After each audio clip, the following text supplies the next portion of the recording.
You ever walk away from a conversation with someone you care about and something just feels off? They smiled, they laughed, they said all the right words. But deep down, you know something's wrong. Today, I'm going to show you the quiet signs that someone close to you may secretly dislike you, because when you can spot them early, you can protect your peace.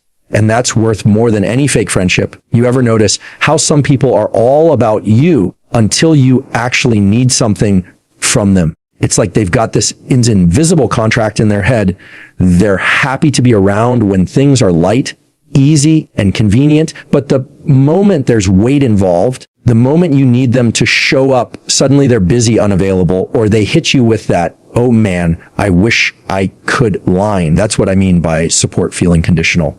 Now, let me be clear. Nobody can be available all the time. Life happens. People have their own responsibilities. But there's a big difference between someone who occasionally can't make it and someone who consistently disappears when the stakes are real. The person I'm talking about is perfectly fine helping you move a couch when there's pizza after, but they're nowhere to be found when you're in the middle of a real life crisis. What's tricky is they'll still act like they're a supportive friend. They'll send you a quick thinking of you text or hit you with a "keep me posted" just so they look caring from the outside. But you'll notice they don't actually do anything. They give just enough to maintain the appearance of closeness without putting in the effort closeness requires. Here's how you can feel it. Think about the last few times you reached out in a vulnerable moment. Did they lean in, or did they dodge? Did they listen without distraction, or did they somehow shift the conversation back to them? The pattern tells the truth. You can't judge someone's loyalty by how they act when everything's good.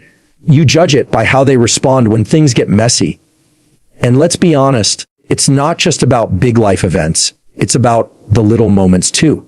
Say you're excited about something you're working on and you share it with them. Do they genuinely engage, ask follow-up questions, encourage you, or do they give you that polite, "oh, nice," and move on? That's still a form of conditional support. They show interest only when it fits their mood or agenda. What makes this hard to spot is the guilt they can make you feel for even noticing it. They might play it off as you being too sensitive or expecting too much. But think about it. You're not asking for constant attention. You're asking for basic reciprocity. Real friends, real loved ones don't keep a mental scorecard. They don't pick and choose moments based on convenience. Sometimes this conditional support is rooted in jealousy. They'll be all over you when you're struggling because it makes them feel better about themselves. But when you start doing well, suddenly they're distant or they downplay your progress. Other times it's just plain selfishness. They want the benefits of closeness without the responsibilities that come with it. And here's where you need to trust yourself. Your gut knows when someone is genuinely in your corner. You know the difference between a "sorry, I can't," that's real, and one that's just an excuse to avoid effort. You know when you're being valued versus when you're being managed. The reality is, if someone's love or friendship comes with fine print, it's not love or friendship. It's a transaction. And you deserve more than that. You deserve people who stand with you when it's sunny and when it's storming. People who don't treat your needs like an inconvenience. So when you notice someone's support always has conditions, don't ignore it and don't explain it away. Because the sooner you see it for what it is, the sooner you can stop pouring your energy into someone who's only holding a cup when they're thirsty. There's a certain kind of person who will never openly say they don't like you, but they'll make sure you feel it in small doses. They wrap their dislike in humor, in "just kidding" moments, in compliments that don't quite land the way a compliment should. You know the type. You get a "wow, you actually look good today," or "you're pretty smart for someone who," and then they laugh, waiting for you to laugh along. And if you don't, they hit you with, "relax, I'm just messing with you." That's the thing about backhanded compliments. They're like tiny paper cuts. One by itself might not hurt much, but over time, they add up. And here's what makes them dangerous. They give the other person deniability. They can always claim they were just joking, or you're taking things too seriously, while still getting to slip in the jab they wanted to say in the first place. Pay attention to the pattern. Do they consistently give compliments that have a sting at the end? Do they point out your mistakes in a way that feels more like a dig than genuine feedback? A healthy friend or loved one will celebrate you without needing to undercut you. Someone who secretly resents you can't resist adding that little twist, because the compliment isn't about making you feel good. It's about keeping you in check. Here's the subtle part. Sometimes these remarks are so socially acceptable, they slide under the radar. They might compliment your outfit, but follow it up with, "It's way better than what you usually wear." They might praise something you did and then compare it to a past failure, almost like they want to remind you you're not that good. When this happens, notice how your body reacts before your brain does. You might feel a small drop in your stomach, a tightness in your chest, or just that instinctive "something's off" feeling. You can't always explain it in words, but you know the tone wasn't as kind as the words wanted you to believe. That's your gut telling you the truth. Sometimes they'll do it in front of other people, which makes it even clearer. They'll disguise their put downs as funny stories about you, exaggerating details or highlighting embarrassing moments, all while acting like they're just keeping the mood light. And if you push back, they'll make you look like the one who can't take a joke. It's a way to chip away at your confidence without ever having to take responsibility for it. You'll also notice that their timing is strategic. They slip in these digs right after you've had a win. Maybe you got a promotion, started a new relationship, or accomplished a goal. Instead of joining in your excitement, they'll make a remark that subtly shifts the focus from your success to your flaws. It's a quiet way of saying, don't get too comfortable up there. This is why backhanded compliments can be more toxic than direct criticism. At least with direct criticism, you know where you stand. With this, you're left second guessing yourself, wondering if you're overreacting, wondering if maybe they really were just being funny. That confusion is part of the design. The truth is, people who care about you don't need to dress up their digs as jokes. They don't need to lace their praise with a reminder of your failures. Real friends will build you up without making you feel small in the process. If someone close to you can't give you a clean, honest compliment without adding a little poison to it, that's not lighthearted teasing. That's resentment leaking through. So the next time you hear one of those "just kidding" lines that doesn't actually feel like a joke, don't laugh just to keep the peace. Because every time you pretend it's harmless, you're teaching them it's okay to disrespect you in disguise. One of the clearest signs someone secretly hates you is how they react when life doesn't go your way. It's subtle, but if you watch closely, you'll see it. You share bad news. Maybe a project fell through, a relationship ended, or you made a mistake, and instead of genuine empathy, there's a flicker of something else. Maybe it's the tiniest smirk. Maybe it's an almost unnoticeable spark in their eyes. Maybe it's the way they start asking questions that dig deeper into your failure instead of lifting you up. They might not throw a party over your problems, but they'll lean in to hear all the details, like your misfortune is their entertainment.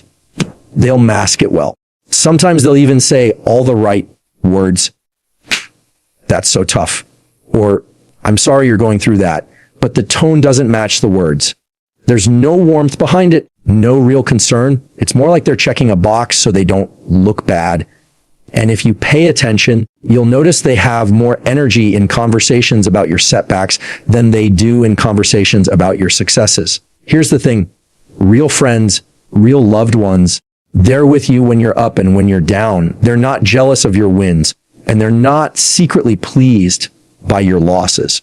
But someone who harbors resentment toward you. They see your failure as proof they're right about you. It validates whatever negative story they've been telling themselves. It's not just in what they say, it's in how quickly they respond.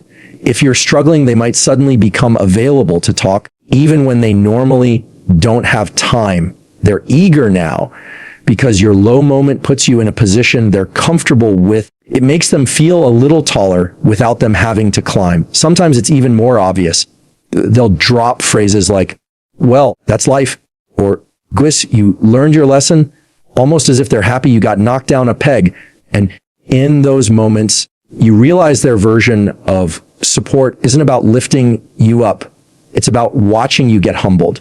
This can also show up in the way they share your news. Ever notice how quickly some people spread word of your failures compared to your victories? You tell them something personal and suddenly you're hearing it back from other people, twisted, exaggerated, maybe even framed in a way that makes you look worse. But when you achieve something great, that news somehow never travels as fast. That's not an accident. That's preference. Another layer to this is how they handle comparison. Let's say you're in a similar field or pursuing similar goals. When you struggle, they might frame it as healthy competition or make comments that subtly remind you they're doing better.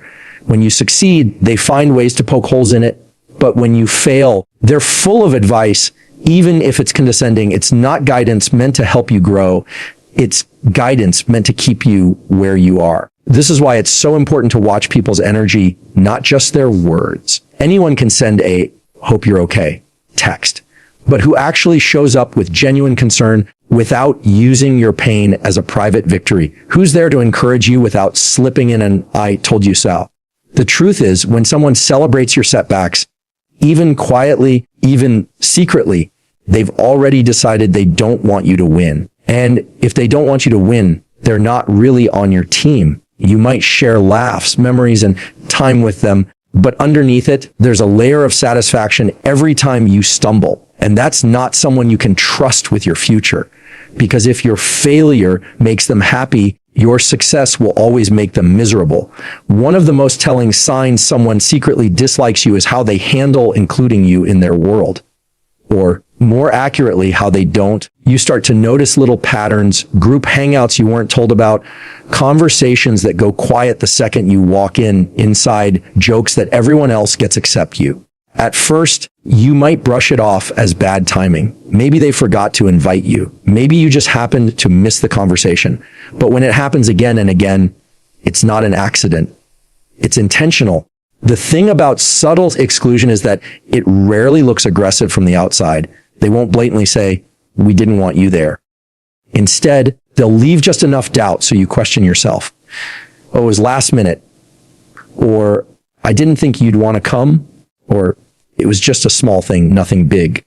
But funny enough, it's always last minute. When it comes to you, it's always nothing big until you see the pictures later and realize it was big, just not for you. Exclusion is one of the quietest forms of rejection, and it's often used by people who don't want to confront their feelings directly. They get to create distance without ever having to say why. And because they leave the door open for excuses, it makes you feel like maybe you're overreacting. That self-doubt is exactly what keeps you from calling it out. It's not just about parties or dinners either. It's about the everyday conversations you're left out of. Maybe the group starts making plans in a text thread you're not on. Maybe decisions get made without your input, even though they affect you. Or maybe they talk about shared experiences right in front of you, making it clear you weren't part of them. The message is the same. We don't see you as part of this. What makes this sting more than outright conflict is that it's passive. They're not fighting you. They're just erasing you from parts of their life. And because it's quiet, you're left wondering if you're imagining it. But here's the truth. Real friends don't accidentally forget to include you over and over. People who care about you make space for you. They remember you when they're making plans. They want you in the room. Sometimes exclusion is used as a way to control you. If they sense you've upset them or stepped out of line, suddenly you're not invited to things for a while. It's like a punishment. They withhold their presence and your access to the group as a way to make you feel the loss. This isn't friendship, it's emotional manipulation. And here's the other layer. Exclusion doesn't just make you feel unwanted, it makes you feel replaceable. They might invite someone else into the space you used to occupy, and it's their way of sending the message that you're not as important as you thought you were. That's a power move, and it's one people use when they're holding on to resentment or dislike they don't want to voice. The temptation in these moments is to try harder, to insert yourself into their plans, to joke about not being invited in hopes they'll feel bad. But people who exclude you on purpose don't change because you remind them you want to be included. If anything, that just confirms to them that they can control how you feel. So instead of chasing those invitations, pay attention to who naturally makes space for you, who lights up when you walk in, who texts you first when something's happening, who makes sure you're in the picture instead of finding out about it later. That's where your energy belongs. Because if you keep fighting for a seat at a table where they keep pulling the chair away, you'll never notice the tables where people are already saving you a spot. Sometimes the truth about how someone feels isn't in what they say, it's in what their body says when they're around you. Words are easy to control. People can smile, compliment you, and act interested. But the body slips. And when someone secretly hates you, their body language almost always gives them away. You can feel it before you even consciously notice it. You walk into a room and there's a shift. Their shoulders tense. Their smile looks like it was switched on too late. Their eyes meet yours, but only for a second before darting away. It's not always dramatic. In fact, the subtlety is what makes it so telling. They're not trying to be cold. They're just not able to fully fake warmth. Watch for the way they position themselves. People who genuinely enjoy your company tend to lean in when you talk. Their body opens up toward you. Their arms are relaxed. Their feet point in your direction. Their gestures feel natural. But someone who's hiding dislike will often do the opposite without even realizing it. Crossed arms, angled away, creating physical barriers like holding a phone in front of them or keeping a bag between you. It's their subconscious way of keeping distance. Even their touch or lack of it says something. Maybe they used to hug you, pat you on the back, or give you that friendly nudge during a laugh. Now it's gone, or it's replaced by the bare minimum, a quick, obligatory handshake. If that physical warmth disappears because emotional warmth is already gone, facial expressions are another giveaway. The easiest one to spot is the smile that doesn't reach the eyes. The mouth forms the right shape, but the eyes stay flat, or maybe the smile is too quick, like they're checking off a box, and it vanishes before you've even finished saying hello. And then there's the micro expression, that tiny flash of annoyance, contempt, or disinterest before they put the mask back on. You might not even catch it fully, but you'll feel it.